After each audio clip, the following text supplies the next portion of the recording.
El gobierno citó a una reunión de emergencia para este domingo por la reforma de la educación superior, proyecto que se espera sea enviado el lunes al Congreso. Y para conversar sobre este y otros temas, por supuesto, de la actualidad, tomamos contacto ya con el diputado Osvaldo Andrade. Diputado, ¿cómo está? Buenas noches. Bien, muchas gracias. ¿Cómo está usted?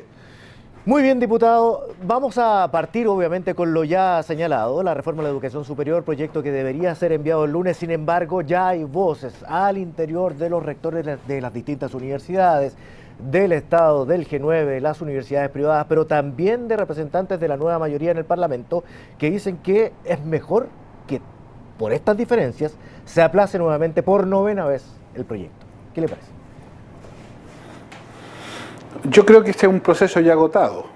Entiendo que el gobierno ha hecho un particular esfuerzo por escuchar la opinión de mucha gente involucrada, instituciones, universidades, rectores, estudiantes, para generar una opinión más consensuada respecto a los contenidos del proyecto.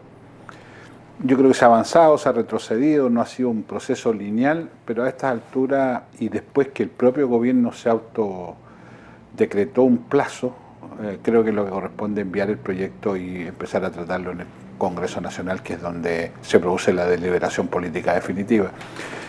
Si el gobierno no hubiese impuesto un plazo, creo que probablemente podríamos tener un margen mayor, pero a estas alturas, cada vez que se pone un plazo, lo que inmediatamente la gente piensa que es un plazo que no se va a cumplir, y creo que hay que salir del frente de esto y esta vez se debe cumplir.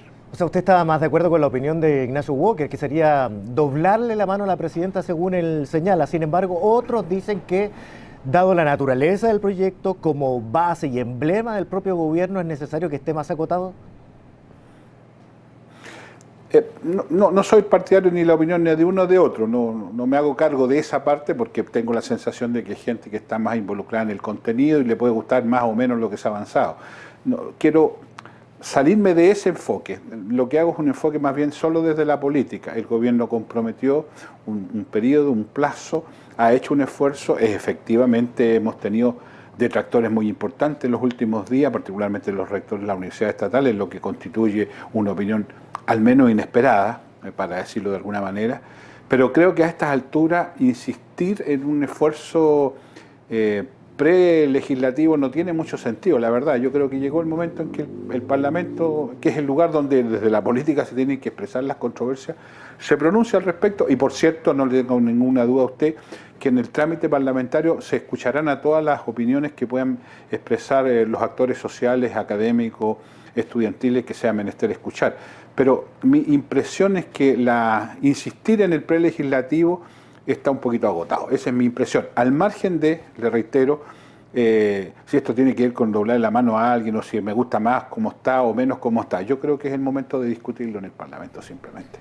Ahora, lo que llama la atención en este trabajo prelegislativo, que según señalan algunos parlamentarios, ha sido largo, intenso, suficiente, y usted está de acuerdo que ya es hora de que pase al Parlamento, es que efectivamente algunas cosas que parecían básicas en la discusión, y las voy a nombrar: cobertura, fijación de aranceles, recursos para la gratuidad, la idea de entregar fondos estatales a universidades privadas o no, es todavía base de lo que se está discutiendo dentro no solamente de aquellos que conocen el proyecto, sino que de aquellos que van a ser influidos por el proyecto, diputado. Es que mi enfoque parte de otro punto de vista.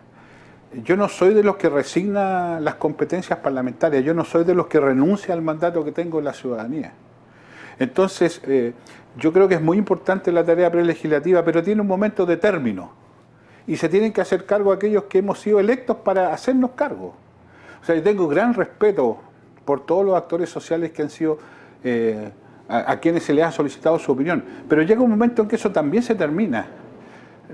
Y pareciera ser, y en eso asumo una autocrítica, que los propios actores políticos insistimos en que sean los actores sociales los que tomen las decisiones que tenemos que tomar nosotros en el Parlamento. Entonces, yo le reitero, mi enfoque no es desde el contenido, ya habrá tiempo para eso, mi enfoque es desde una opción política más nítida. Nosotros hemos sido electos para tomar decisiones respecto a determinadas iniciativas legales. De una vez por todas tenemos que asumir ese rol.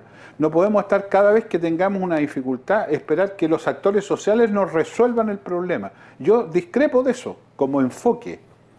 Y si la ciudadanía entiende que nuestra apreciación de los proyectos es equivocada, bueno, el próximo año hay elecciones de nuevo, ¿se fija? Ese es mi punto. Yo creo que hemos exagerado la responsabilidad de los actores sociales y desde ese punto de vista hemos resignado nuestras propias competencias y nuestras propias responsabilidades. Ese es mi punto. Diputado, a propósito de eso mismo, de resignar la responsabilidad que son propias de los parlamentarios y depositarla en los actores sociales, hay algunos que creen que no, que son los actores sociales quienes deberían tener mayor participación en el diseño de estos propios proyectos. Y algunos ahora, dentro de las federaciones de estudiantes, de la Confecha específicamente, pero apoyados por las críticas que han manifestado rectores de universidades del Estado principalmente, pero también del G9, insiste en salir a protestar por el envío de este proyecto que se conoce todavía como una minuta, no en detalle. Yo no le puedo decir a los 63.000 puentealtinos, pintaninos, cajoninos y pircanos que votaron por mí que son otros los que van a tomar las decisiones que a mí ellos me mandataron a tomar. Por eso me someto cada 4 años a su veredicto. Entonces yo respeto mucho a los actores sociales, por favor no me malentiendan, soy un hombre que proviene del mundo sindical, así que es un mundo que conozco y respeto. Pero eso no significa que uno resigne sus propias competencias y sus propios mandatos. Si dedicarse a la política no es solo una cosa graciosa, es también asumir mandatos, asumir responsabilidades, compromisos que uno hizo. ¿Y dónde expreso yo mis compromisos? Bueno, donde tengo que ejercer ese rol, en el Parlamento. Diputado, hay otro de los temas así de simple. Entonces, bueno, para cerrar ese tema, ¿usted cree que mañana esa idea, la que usted está expresando ahora, va a ser la que va a salir de la reunión de emergencia tomada? No lo sé, lo único que le puedo decir es que, no lo sé, pero lo único que le puedo decir es que creo que es la opinión que yo voy a dar, al menos. ¿Qué pensarán los demás? No lo sé. No se atreve a calificarla como mayoritaria todavía, pero es que uno piensa siempre que hay algún tipo de comunicaciones, de interrelaciones, tratando de, antes de entrar a la propia reunión, tener una opinión en común. Diputado, le quiero preguntar por otro tema también, que tiene que ver con las constantes preguntas, análisis, y cómo se retrata al ministro Valdés como un hombre con posiciones cada vez más aisladas en la moneda. Yo creo que esa es una operación de la derecha. La derecha se ha dedicado, y lo ha hecho flagrantemente, con toda evidencia, sin ningún tapujo, sin ningún pudor, a señalar lo siguiente. Mire, ministro Valdés, usted es el único que vale la pena del gobierno. Usted es el único prudente, el único responsable, el único moderado. Usted no tiene nada que hacer en este gobierno. Así que, indirectamente le dice, usted se tiene que ir de este gobierno porque usted es el único que vale la pena en este gobierno. Entonces, como nadie más es como usted está haciendo el loco en este gobierno. Eso es lo que la derecha intenta construir. Yo reconozco que a veces algunos de los propios, no con las mismas palabras, le hacen el juego a esa argumentación. Yo estoy en desacuerdo con eso. Yo creo que hay que respaldar al ministro de Hacienda. No creo que sea el único. Hay que respaldar al gabinete, hay que respaldar a la presidenta. Entonces, no me quiero prestar al juego de la derecha. Mire, en la Cámara uno lo escucha. Ministro, usted es el único responsable, nosotros queremos acompañarlo, le dicen desde la UDI, pero los suyos son los que no los acompañan. Esa es una estratagema, es una operación, ¿no? Es tan evidente que a mí me preocupa cuando, le reitero, los nuestros caen en esa operación. Bueno, parte de esa operación pero yo entonces... no creo en eso.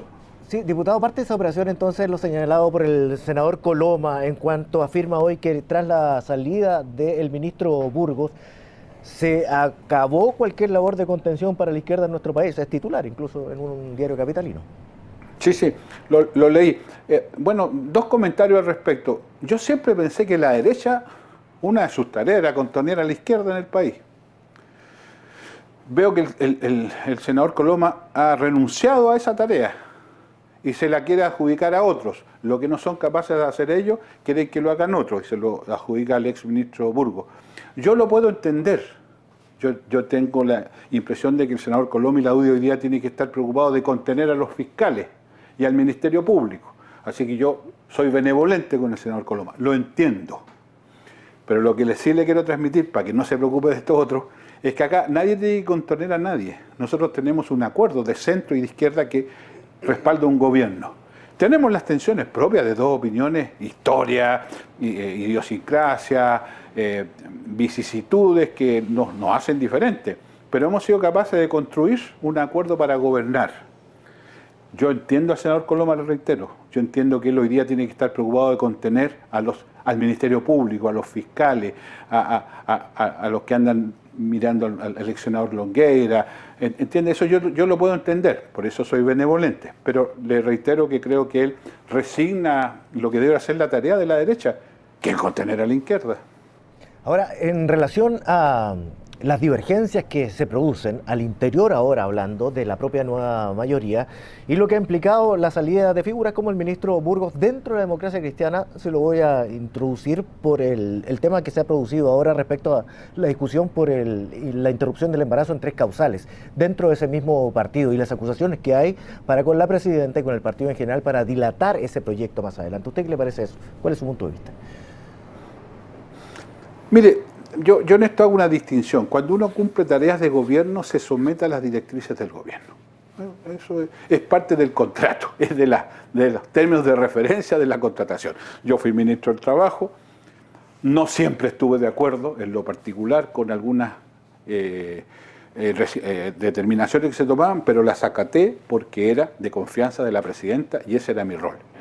Distinto es lo que los partidos políticos, entre los cuales está el partido en que yo milito, pudieran tener como opinión respecto a determinada, y eso hay una cuestión distinta, porque esa es una convicción política, no es una convicción disciplinaria, si usted, ¿me entiende? Entonces, yo hago esa distinción, por eso es que no me extraña que, por ejemplo, el ministro Fernández haya dicho que él respalda el programa sin dobleces, incluido, por cierto, lo que se refiere a las causales de interrupción del embarazo. Ahora, respecto a la pregunta específica, si hay mayor dilación, créame que yo no lo creo así. En la Cámara de Diputados tuvimos este proyecto más de un año tramitándose. Y a nadie se le ocurrió decir que estábamos dilatando, lo que sé yo, en absoluto. La Comisión de Salud lo tuvo 7 meses más o menos, la Comisión de Constitución lo tuvo otros 6 meses. El Senado lleva bastante menos tiempo. Si usted me permite hacer una afirmación al respecto, más que entrar en el debate si debería ser antes las municipales, después las municipales, antes del fin de año, durante... A mí lo que me interesa es que durante este gobierno hay una ley de interrupción del embarazo en las 3 causales sin sanción para las mujeres que tomen esa determinación. Eso es lo que me interesa, que sea el enero, marzo, abril, francamente, quiere que le diga, me da lo mismo. La fecha entonces de enero de 2017 le parece prudente. Y el que se efectúen audiencias para escuchar a la es lo que se ha planteado.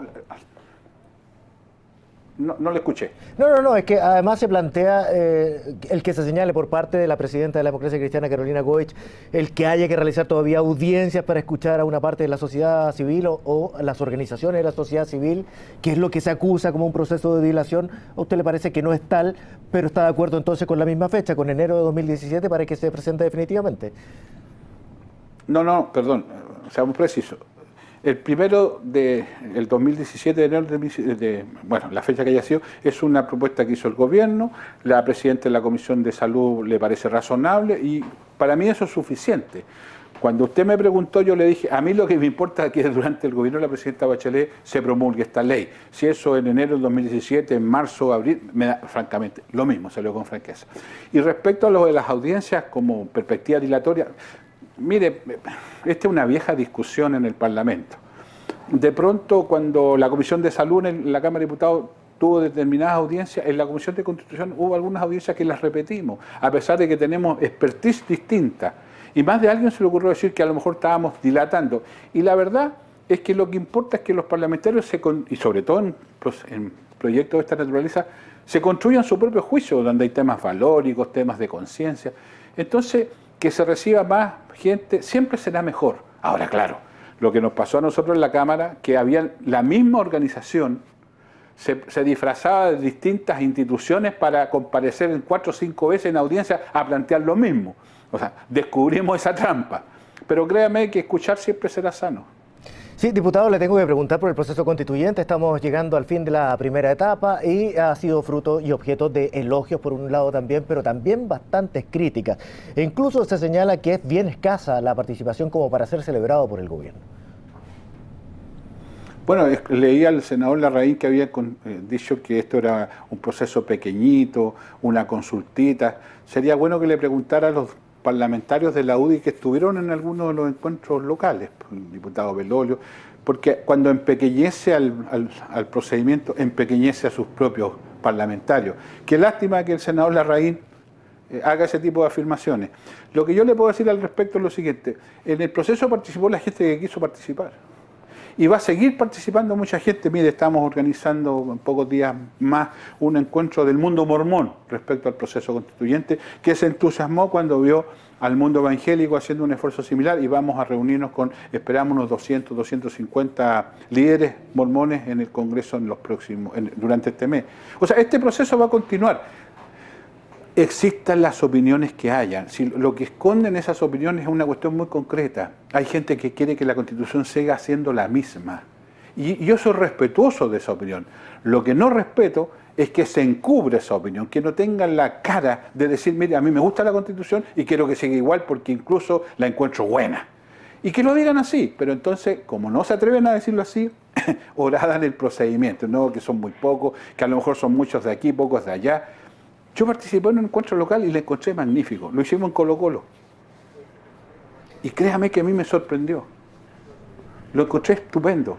Después he participado, ya esta vez como oyente, porque formalmente fue el otro, en otro encuentro aquí en mi distrito. Y realmente ha sido notable escuchar mucha gente que probablemente no ha tenido un conocimiento muy cabal de la Constitución, pero que sí tiene intuiciones al respecto y que vale la pena escucharla. Entonces, este menosprecio que se hace a la ciudadanía me parece fatal de parte de la derecha. Diputado, me quedan solamente algunos segundos, pero le tengo que preguntar por... Perdone. No se preocupe. Le tengo que preguntar por el expresidente Piñera. No lo dice formalmente, pero con el lanzamiento de su libro y su gira se interpreta como el lanzamiento ya de su candidatura. Sería el primero, el único hasta ahora, oficial. Mire, la derecha tiene dos candidatos y va a llegar con dos candidatos. El expresidente Piñera, que ya es candidato, por favor, dejémonos de tonteras, él es candidato presidencial. Diga lo que diga, lo que importa es que haga lo que haga, es candidato. Y el senador Osandón, que va a concursar como independiente por fuera, acuérdese lo que le digo. Si no resulta, si no me resulta lo que le estoy diciendo, no va a ser ni porque a Osandón ni a Piñera le falten ganas, va a ser por otras condiciones. Presiones, tensiones, la derecha en eso es espectacular, hay que reconocerlo. Pero hoy día ese es el dibujo. Bien, diputado, le quiero agradecer por esta entrevista, esta conversación, en realidad con varios temas de actualidad por los que hemos pasado. Que esté muy bien y muchas gracias. Y gracias por no preguntarme qué pasa del lado de la nueva mayoría en la presidencial, porque ahí tendría que hacer un dibujo más complejo. Oiga, que esté muy bien, muy buenas noches. Ya, bueno, lo dejamos para otra entrevista, que esté muy bien, hasta luego. Buenas noches.